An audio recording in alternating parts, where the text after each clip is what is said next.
Assalamualaikum warahmatullahi wabarakatuh. Salam. Pada kesempatan kali ini saya akan mengulas tulisan dari seorang akademisi yang bernama Abdillah Abdurrahman LC, yang mengulas, mengkritisi bagaimana perspektif seorang akademisi ketika berhadapan dengan Mi'raj atau kemi'rajan dari Al-Faqih Al-Muqaddam Muhammad bin Ali Ba'alawi. Dan tentu ketika kita melacak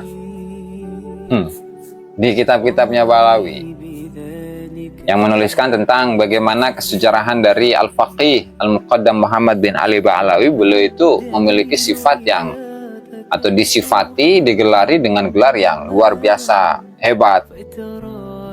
Saya bacakan, saya kutipkan dari kitab Kanzul Barahin Syekh bin Muhammad Al-Jufri, ya, itu bisa dilihat di bukunya. Nah, dimana di sini beliau mengutip dari Al-Masyra'ur Rawi, dan tentu ini datanya bisa dibuka, telusuri di dalam kitab Al-Masyra'ur Rawi, ya, untuk kita ketahui bagaimana keagungan dari Al-Imam Al-Faqih Al-Muqaddam, Imam Syari'ati wa Tariqah. Dimana di sini dikatakan, ya, Al-Masyhur bil Ustadil A'zam. Jadi gelar yang pertama itu Al-Ustadul A'zam, Ustad, seorang syekh begitu yang tertinggi, yang terbesar. Al-Faqih Al-Muqaddam, ya, seorang ahli fikih yang terdepan, Abu Alwi, ya, Ba'alawi. Jamalul muslimin wal Islam, keindahan dari para muslimin dan Islam itu sendiri. Wa wasitatul aqdin nafis minal ulama il a'lam, dan merupakan perantara dari untaian yang sangat berharga dari kalangan para ulama yang tokoh-tokoh besar. Al-Muqaddam ala tahqiq, yang didahulukan, yang terdahulu, yang terdepan secara nyata. As-sibak ilal ghayat, yang dia itu mendahului semuanya sampai ke ujung. Fakhulliya lahu anit tariq, sehingga jalan pun itu dikosongkan untuk dirinya.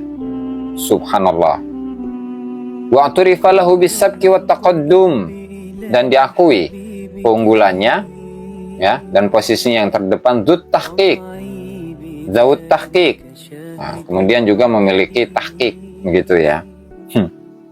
Jami'ul mangkuli wal ma'qul, yang dapat mengumpulkan antara ilmu yang ma'qul, ilmu yang mangkul, yang bersifat tekstual, wal ma'qul, dan yang bersifat logika.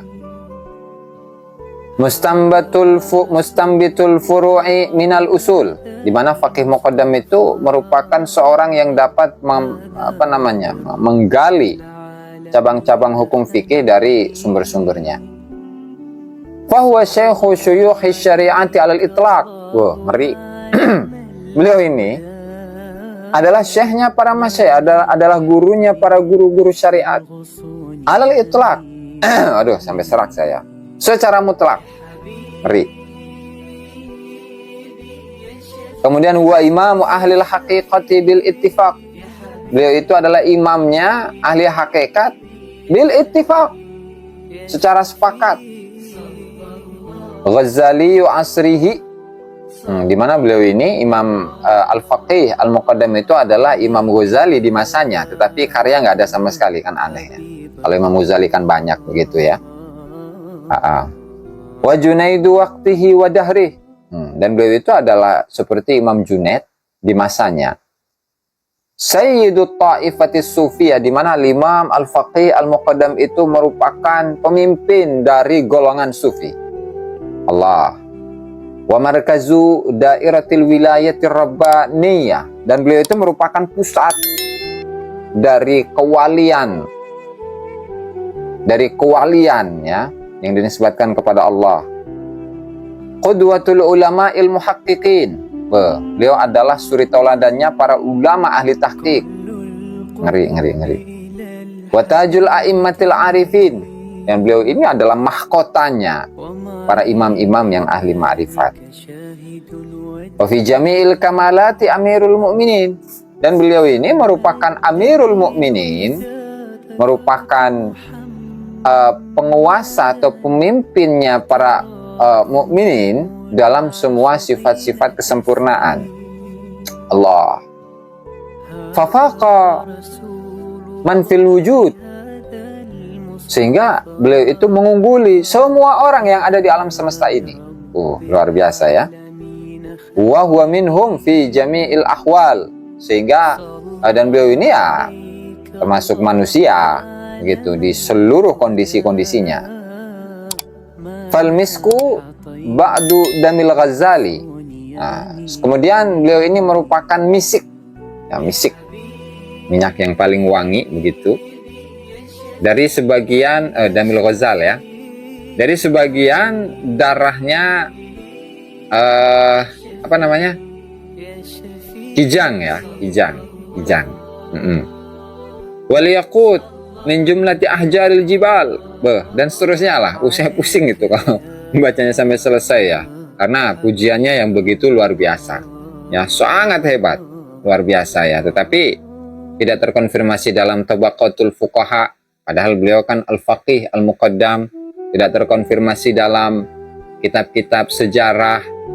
Tidak terkonfirmasi di dalam kitab Tabaqatus Sufiyah. Itu pun juga tidak terkonfirmasi. Ya, oke, kita lihat lagi nih. Bagaimana keunggulan dari al-faqih, al-muqaddam sehingga beliau ini mencapai derajat mujtahid mutlak. Begitu. Qala ba'dhum, sebagian ulama mengatakan innahu balaghal ijtihad al-mutlak. Allah. Beliau sampai pada derajat status sebagai seorang mujtahid mutlak. Tapi karya fikihnya mana, hasil pemikirannya mana, kemudian apa namanya fatwa-fatwa yang bisa dirasakan oleh, yang bisa didapati oleh generasi-generasi yang berikutnya itu pun nggak ada. Ijtihad dari mana kalau kayak gini kan? Wa maqamal qutbiyatil muhaqqaq. Kemudian beliau juga sampai kepada maqam wali kutub. Yang pasti. Sehingga gurunya qala lahu syaikhuhu, gurunya yang bernama Al-Faqih Ali bin Muhammad ba Marwan, Ali bin Ahmad ba Marwan, beliau mengatakan ijtama'at fihi syurutul imamatil uzma. Di mana di dalam diri Al-Faqih Al-Muqaddam itu sudah terkumpul syarat-syarat dari seorang imam besar. Imam besar sudah ada di Indonesia ini ya. Waduh. Artinya Al-Imamul A'zam ya. Seperti apa namanya Al-Imam Mahdi begitu ya. Al-Imamul A'zam ya. Masya Allah. Dan seterusnya lah. Mungkin dalam kesempatan yang lainnya akan saya uraikan dalam waktu yang lain. Nah, kemudian di sini ada satu tulisan yang sangat apa namanya, saya merasa saya menilai bahwa tulisan ini sangat bagus ya, dengan judul Analisis Akademik tentang Legitimasi Kisah Mi'raj Faqih Muqaddam Ba'alawi dalam Perspektif Hukum Islam oleh Abdurrahman LC. Nah, saya tidak mengenalnya, tetapi beliau itu apa namanya akademisi begitu ya, dan beliau itu tidak mau dikenal kepribadiannya di kalangan masyarakat, dan itu adalah nama pena saja itu. Nah, saya dapatkan tulisan ini dari sebagian sahabat saya ya. Oke, pendahuluan fenomena pengakuan Mi'raj dalam tradisi Islam seringkali menjadi perdebatan tajam di kalangan ulama. Pengakuan Mi'raj oleh seorang selain Rasulullah SAW biasanya dihukumi dengan kafir berdasarkan dalil syar'i. Hal ini didasari pada keimanan bahwa Mi'raj adalah salah satu mukjizat khusus yang hanya diberikan kepada Rasulullah SAW. Dalam makalah ini, kami akan menganalisis kisah Mi'raj Faqih Muqaddam sebagaimana tercantum dalam beberapa sumber seperti Al-Burqah, Al-Jawhar Syaffaf, dalam perspektif hukum Islam. Kajian ini akan mengkaji validitas historis kajian kisah tersebut, status hukum dari pengakuan Mi'raj, dan implikasinya terdapat keimanan individu yang menyatakannya. 1. Definisi dan konsep Mi'raj dalam Islam. Mi'raj adalah perjalanan Rasulullah SAW dari Masjidil Aqsa ke langit tertinggi hingga Sidratul Muntaha sebagaimana dijelaskan dalam Al-Quran. Itu ya, walaqad ra'ahu nazlatan ukhra 'inda sidratil muntaha 'indaha jannatul ma'wa, dan seterusnya. Kemudian yang kedua, analisis historis kisah Mi'raj Faqih Muqaddam. Sumber utama yang mengisahkan Mi'raj Faqih Muqaddam berasal dari kitab Al-Burqah karya Ali As-Sakran abad ke-9 dan kitab Al-Jawhar Syaffaf. Kisah ini baru muncul sekitar 332 tahun setelah wafatnya Faqih Muqaddam, tanpa referensi yang jelas dari masa hidupnya. Tidak ada bukti historis atau riwayat sahih dari para ulama sezaman yang mendukung klaim ini. Oleh karena itu, klaim ini tidak memenuhi standar validitas ilmiah, baik dari segi historiografi maupun sanad keilmuan. Kisah seperti dialog Faqih Muqaddam dengan ahli barzah, dalam tanda kutip, serta pengakuan bahwa ia telah melakukan mi'raj hingga 70 kali ke Sidratul Muntaha, Al-Jawhar Syaffaf, halaman 79, dalam satu malam itu ya, lebih menyerupai legenda atau khurafat daripada kisah keramat.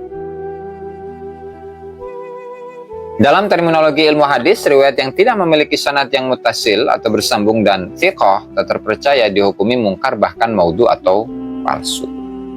Nah, itu poin kedua. Poin yang ketiga, status hukum orang yang mengaku mi'raj menurut Qadhi Iyad. Dalam kisah Asy-Syifa, dalam kitab Asy-Syifa bi Ta'rif Huquqil Mustafa, Qadhi Iyad menyatakan bahwa orang yang mengaku mi'raj seperti Rasulullah SAW meskipun tidak mengaku sebagai nabi dihukumi sebagai kafir.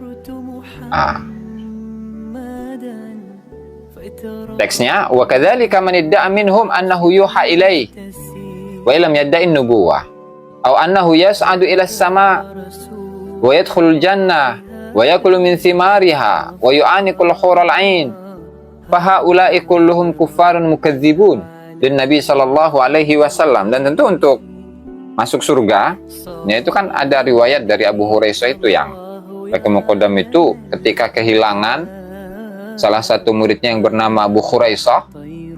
Nah, kemudian ada yang menginformasikan bahwa dia itu sudah meninggal. Kemudian dicek tuh oleh Al-Faqih Al-Muqaddam di surga, cek ada apa enggak nih di surga. Oh, ternyata enggak ada. Nah, kemudian dia menyatakan, oh, Abu Hurairah belum mati. Kenapa? Karena saya sudah cek, ya, saya sudah cek di surga. Ya, sudah cek di surga dan murid-murid saya itu mustahil untuk masuk neraka. Ya, sehingga saya bisa memastikan bahwa Abu Hurairah ini masih hidup. Itu jalan-jalan di surga ya. Begitu pula orang yang mengaku menerima wahyu meskipun tidak mengaku sebagai nabi atau mengaku naik ke langit, memasuki surga, makan buah-buahnya dan memeluk bidadari, maka mereka semua adalah kafir dan telah mendustakan Nabi Muhammad SAW. Lihat kitab Asy-Syifa jilid 2 halaman 282. Ulama lain seperti Imam Hashim Asy'ari mengutip pernyataan serupa dalam karya-karya termasuk Risalah Ahlussunnah wal Jamaah yang mempertegas bahwa klaim semacam itu adalah kufur secara ijma'. Kemudian poin yang keempat, dalil tentang mukjizat sebagai keistimewaan khusus Nabi. Pengakuan mi'raj oleh seorang wali jika benar terjadi bertentangan dengan akidah dasar Islam. Mukjizat seperti mi'raj adalah keistimewaan yang hanya diberikan kepada para nabi. Allah Subhanahu wa taala berfirman, "Wa ma mana'ana an nursila bil ayati illa an kadzdzaba bihal awwalun." Wa ma mana'ana an nursila bil ayat illa an kadzdzaba bihal awwalun. Dan tidak ada yang menghalangi kami untuk mengirimkan mukjizat kecuali karena umat-umat terdahulu telah mendustakannya. Itu Al-Isra halaman ayat 59. Kemudian yang kelima, perbedaan antara karomat dan khurafat. Keramat ya, keramat antara keramat dan khurafat. Keramat adalah keistimewaan yang diberikan Allah kepada para wali untuk menguatkan iman mereka dan umat, seperti yang diriwayatkan dengan sanad sahih dari tokoh-tokoh seperti Uwais Al-Qarni. Keramat harus disaksikan langsung oleh orang sezamannya untuk membedakannya dengan khurafat. Jika klaim keistimewaan baru muncul setelah ratusan tahun tanpa bukti historis, maka ia tidak termasuk karomah, melainkan hanya legenda atau cerita khurafat. Penutup, ini sepertinya panjang ini ya, cuman ini diringkas saja ini. Penutup, implikasi hukum Islam pengakuan mi'raj seperti dalam legenda Faqih Muqaddam memiliki konsekuensi hukum yang serius. Berdasarkan dalil-dalil di atas, kisah ini tidak memiliki landasan syar'i maupun historis. Adapun hukuman kafir bagi pengakuan Mi'raj ditegaskan oleh Qadhi Iyad dan disetujui oleh ulama-ulama Ahlus Sunnah lainnya. Kesimpulan, berdasarkan analisis di atas, legenda Mi'raj Faqih Muqaddam tidak dapat diterima dalam kajian Islam, baik dari segi historis maupun hukum. Pengakuan semacam itu, jika benar terjadi, termasuk dalam kategori kufur berdasarkan ijma ulama.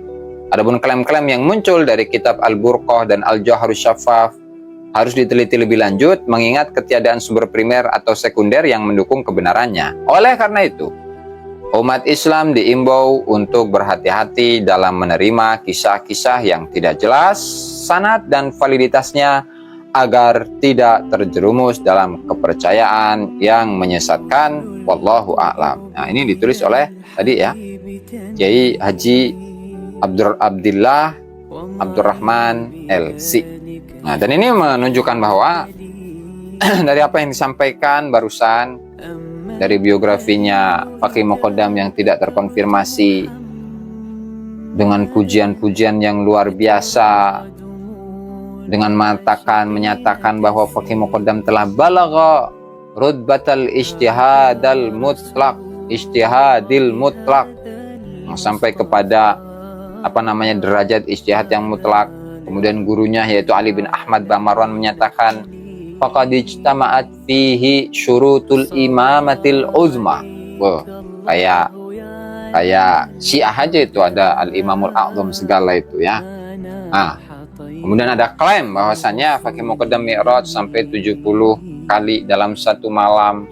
Kalau dalam satu bulan itu 2100 kali ya.